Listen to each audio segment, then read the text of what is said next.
Assalamualaikum warahmatullahi wabarakatuh. Salam untuk kita semua. Perkenalkan, kami dari kelompok 5 dan 6 dengan saya sendiri, Hisyam Ramadan. Lalu ada teman saya, Fatma Laila, Fauzan Akbar, Firna Khairunisa, Nabila Amanda, dan Siti Nurila. Pada mata kuliah strategi pemasaran ini, kami berkesempatan untuk menjelaskan materi mengenai perencanaan untuk produk baru.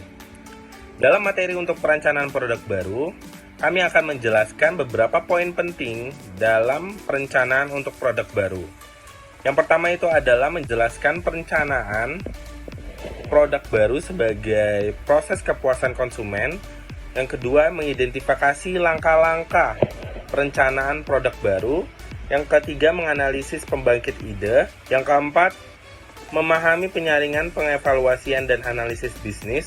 Yang kelima, membedakan pengembangan dan pengujian. Yang keenam, membedakan strategi dan pengujian pemasaran. Yang ketujuh, mengetahui komersialisasi. Yang kedelapan, menganalisis isu-isu perencanaan produk baru. Oke, dalam poin yang pertama, perencanaan produk sebagai proses kepuasan konsumen. Dalam memperkenalkan produk baru diklasifikasikan atas dasar 1. Tingkat baru di pasar. 2. Tingkat baru bagi perusahaan pasar. Dalam hal ini ada 6 kategori definisi produk baru. Yang pertama, 1. Produk baru bagi dunia, di mana produk atau layanan yang dimaksud ini merupakan produk yang belum pernah ada sebelumnya dan dipasarkan untuk pertama kalinya.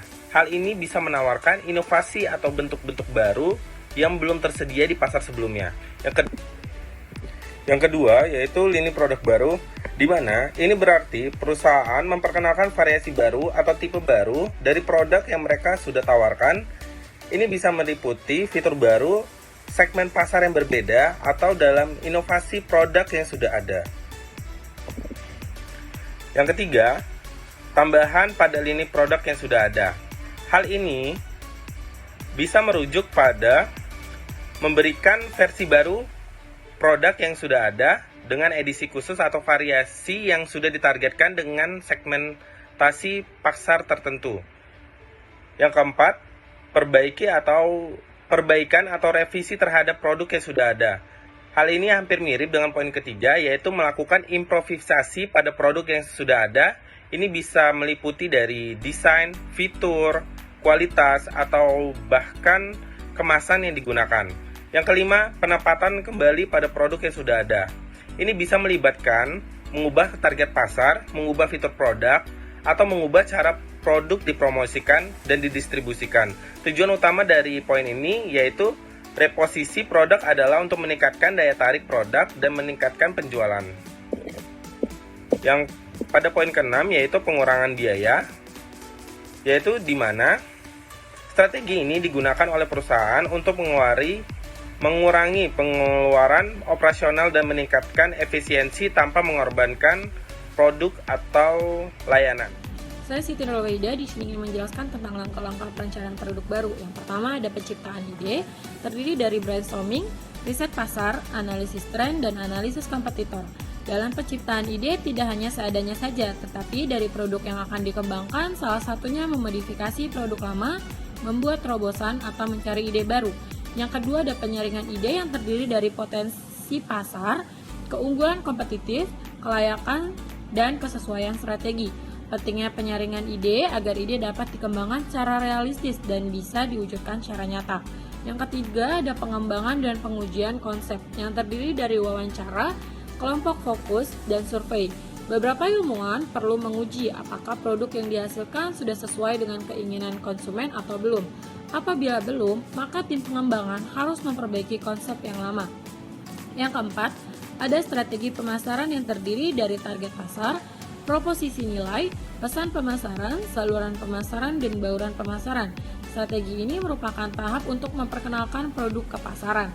Selanjutnya, kelima, ada analisis bisnis yang terdiri dari perkiraan biaya, proyeksi penjualan, analisis laba rugi, titik impas.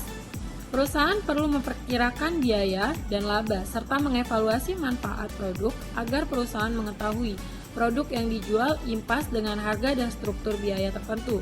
Selanjutnya, keenam, ada pengembangan produk yang terdiri dari desain produk, pembuatan prototipe, dan uji coba.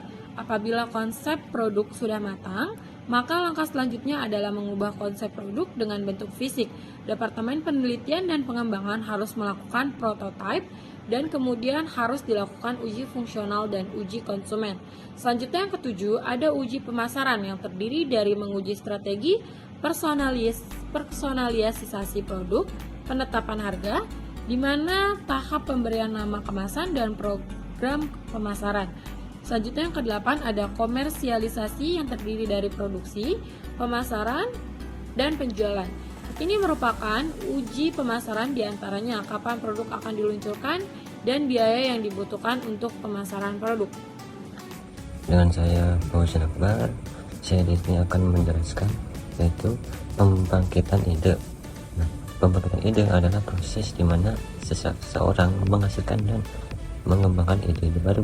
Ini adalah proses yang kompleks dan multifaset yang melibatkan berbagai faktor termasuk lingkungan, pengalaman, keterampilan, kognitif.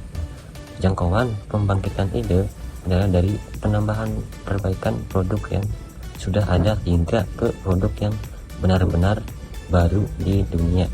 Ada beberapa metode pembangkitan ide termasuk yang pertama, pencarian pemantuan beberapa sumber informasi sangat membantu pengidentifikasian ide produk baru.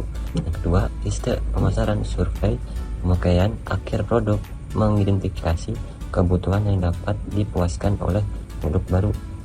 Kemudian yang ketiga, pengembangan internal dan eksternal, laboratorium riset dan pengembangan perusahaan menghasilkan ide produk baru. Dan yang kedua, membuat ide produk.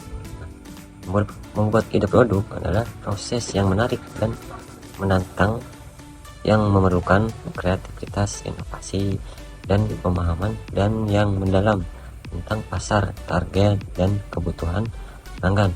Yang kedua, melakukan riset pasar sebelum Anda mulai menciptakan ide produk baru. Penting untuk melakukan riset pasar untuk memahami kebutuhan, ada keinginan pelanggan target. Ini dapat melibatkan survei, fokus kelompok, dan analisis data pasar untuk mengidentifikasi kekosongan dan peluang. Kemudian mencari inspirasi untuk ide dapat melibatkan mengamati tren perkembangan baru di industri, juga dapat mencoba brainstorming dengan tim atau mencari umpan balik dari pelanggan potensial.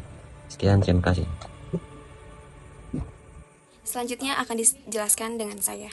Penyaringan, pengevaluasian, dan analisis bisnis. Penyaringan, ide produk baru mendapatkan penyaringan awal untuk menentukan strategi yang cocok dengan perusahaan atau unit bisnis. Yaitu selanjutnya ada evaluasi. Batas antara penyaringan ide, evaluasi, dan analisis bisnis tidak tergambar secara jelas. Beberapa perusahaan menggabungkan tahapan-tahapan evaluasi ini. Selanjutnya ada analisis bisnis. Analisis bisnis memperkirakan atau memprediksi kinerja komersil dari produk usulan untuk mendapatkan proyeksi keunggulan yang akurat pada mutu, ramalan, pendapatan, dan biaya.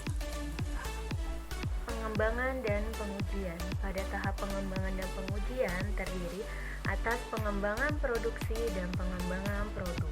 Pada tahap pengembangan produk sendiri terdiri atas yang pertama ada spesifikasi produk.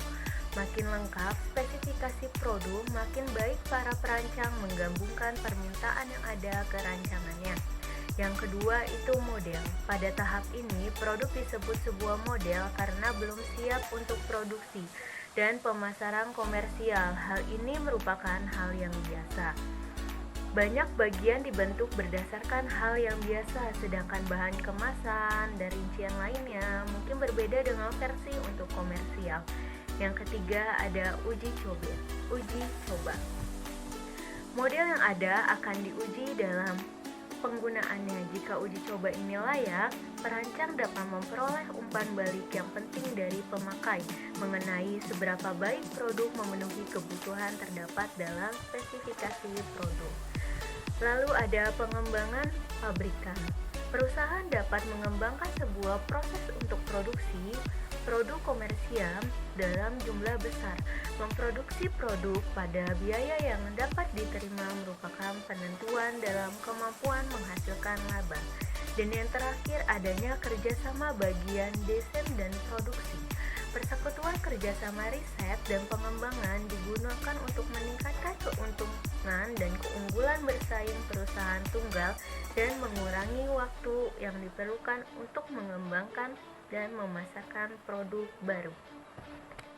Perkenalkan, nama saya Firna Keronisa. Di sini saya ingin menjelaskan tentang strategi dan pengujian pemasaran.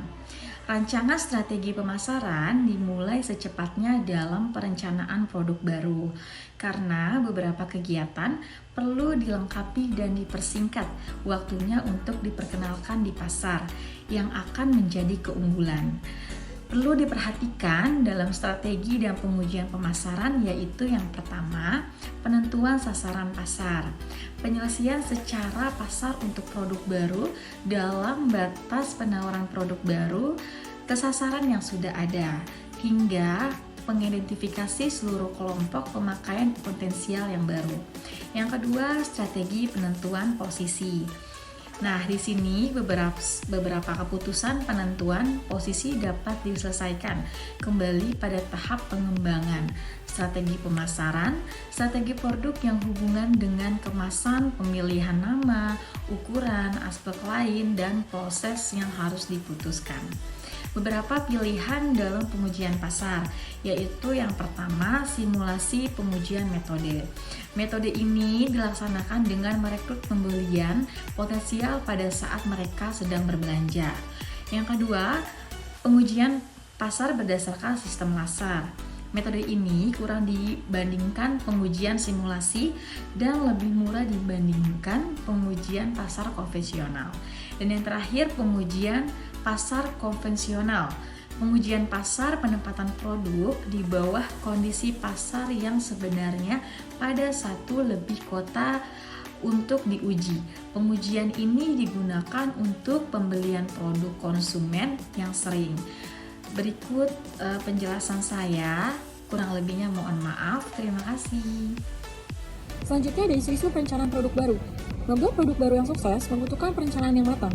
Dengan perencanaan yang matang dan manajemen yang aktif, perusahaan dapat meningkatkan peluang untuk meluncurkan produk baru yang sukses di pasar. Berikut adalah beberapa isu penting yang perlu dipertimbangkan dalam proses perencanaan produk baru.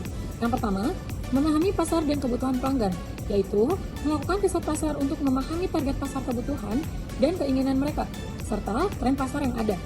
Yang kedua, menentukan ide produk yang tepat, yaitu pilih ide terbaik dengan peluang terbaik untuk sukses dan fokus pengembangannya.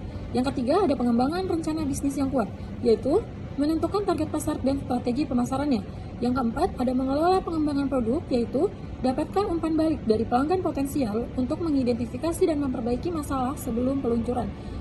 Yang kelima, meluncurkan dan memasarkan produk, yaitu gunakan berbagai saluran pemasaran untuk menjangkau target pasar dan mempromosikan produk. Selanjutnya ada kesimpulan. Kesimpulan dari materi ini adalah perencanaan produk baru merupakan proses yang kompleks dan penting untuk memastikan kesuksesan peluncuran produk dan pencapaian tujuan bisnis.